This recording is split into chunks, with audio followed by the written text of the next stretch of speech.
Thank you. I'd like to welcome everybody. I'd like to give special thanks. Iroquois West Band, thank you. That was amazing. We appreciate it. I'd like to give special thanks to Guy Poole. He's our cemetery taker here. He does an amazing job.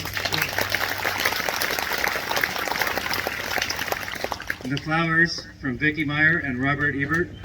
Thank you. I'd like to thank you all for coming. This is a great turnout. It's a beautiful day. We have a full staff. You see our Legion. We are building stronger every day. Great group of guys. We're gonna thank you. We're going to start the ceremony with a prayer. Please bow your heads. Eternal God, we thank Thee for the solid soil. Make us worthy. We pray Thee to guard our heritage of pride through all the years to come. In memory of these, our dead, may we pledge to our beloved land the same service and the same devotion. And, O Lord, secure us to evermore the peace for which our comrades have died. Amen. Thank you, Chaplain.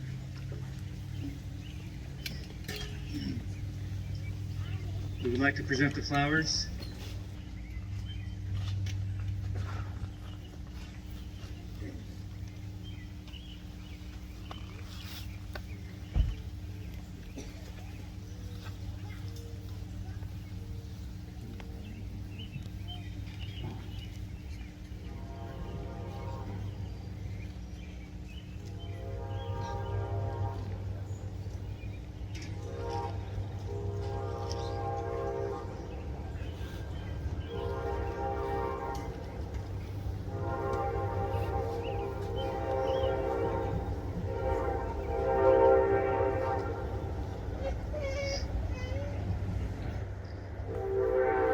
These flowers may wither, but the spirit of which they are the symbol will endure to the end of time.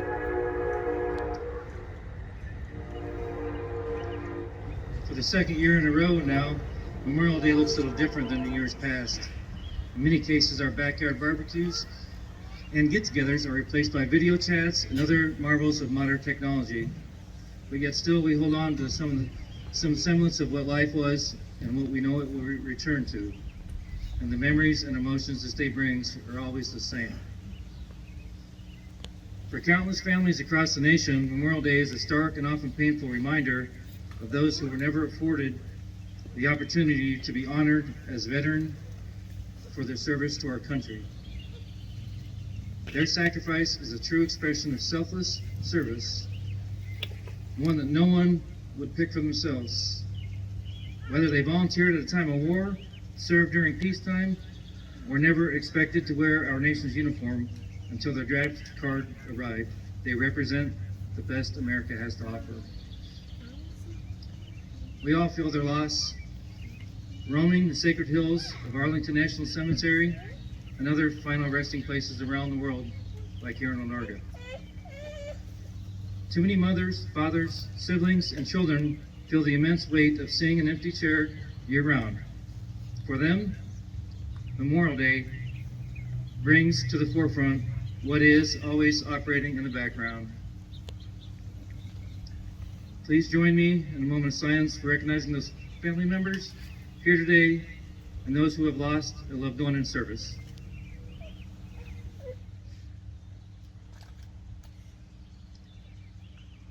Your courage and grace after such unimaginable loss are inspiring. Sending off a loved one so they can serve in combat must be a surreal experience. I suspect conflicting emotions of fear and pride are present in the minds of both service members and their families. Like any other send-off, you hold them tight, tell them you love them, and then watch them head out until they are no longer in sight. But what makes sending a loved one off to war very different is the all too real possibility that a uniformed military officer and a chaplain may show up on your doorstep to deliver devastating news.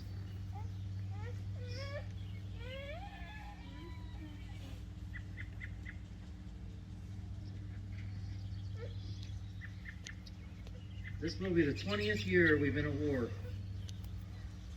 That's longer than any other American conflict that came before. About 2.7 million Americans have served in Iraq and Afghanistan, and over half of them deployed more than once. Those who returned are now our community members, neighbors, and friends.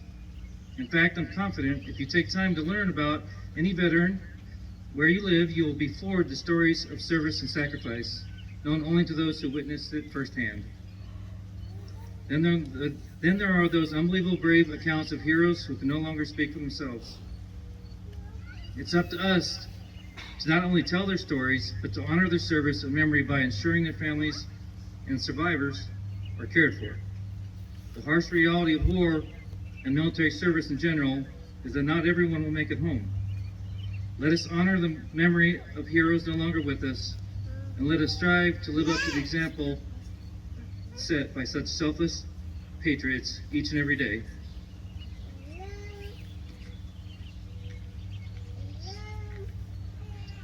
Kurt, would you like to give your speech? I am your flag. I was born on June the 14th, 1777. I am more than just a cloth shaped into a design. I am a refuge of the world's oppressed people. I am the silent sentinel of freedom. I am the emblem of the greatest sovereign nation on earth. I am the inspiration for which American patriots gave their lives and fortunes. I have led your sons into battle, from Valley Forge to the bloody swamps of Vietnam. I walked in silence with each of your honored dead to their final resting place. Beneath the white crosses in row upon row, I have flown through peace and war, strife and prosperity. In the midst of it all, I have been respected. My red stripes symbolize the blood spilled in defense of this glorious nation. My white stripes signify the burning tears shed by Americans who lost their sons. My blue field is a decade of God's heaven under which I fly.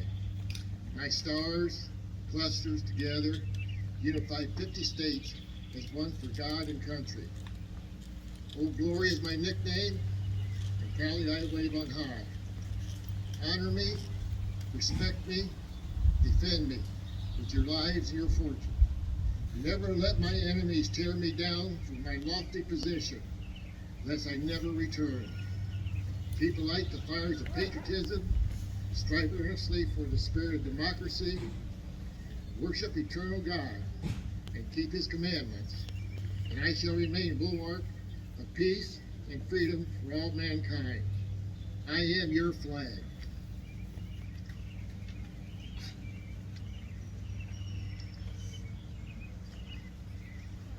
Thank you, Kurt.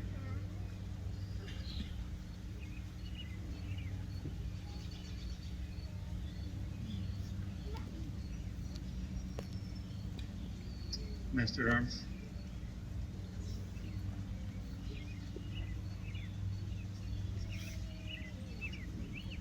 Calls the men to attention.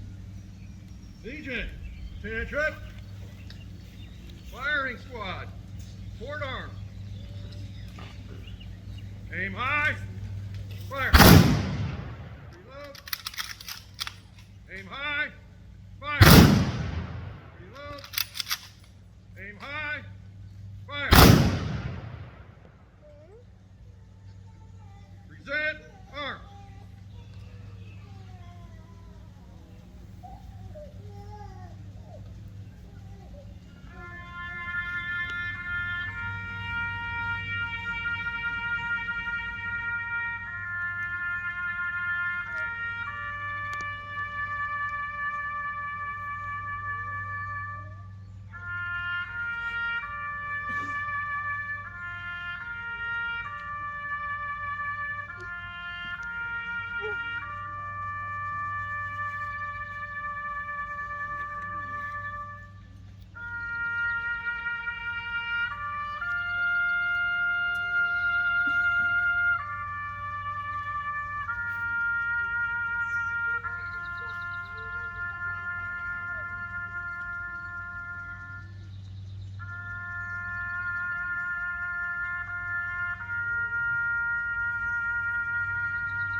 Once again, thank you everybody for coming.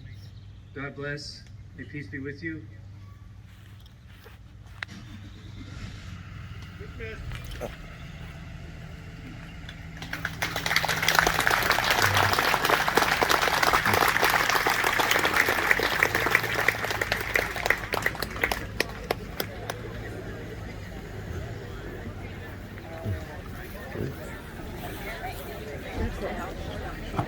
Did you have fun, Mom?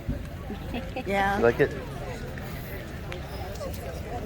you enjoy that, sweetheart? Yeah. It's good.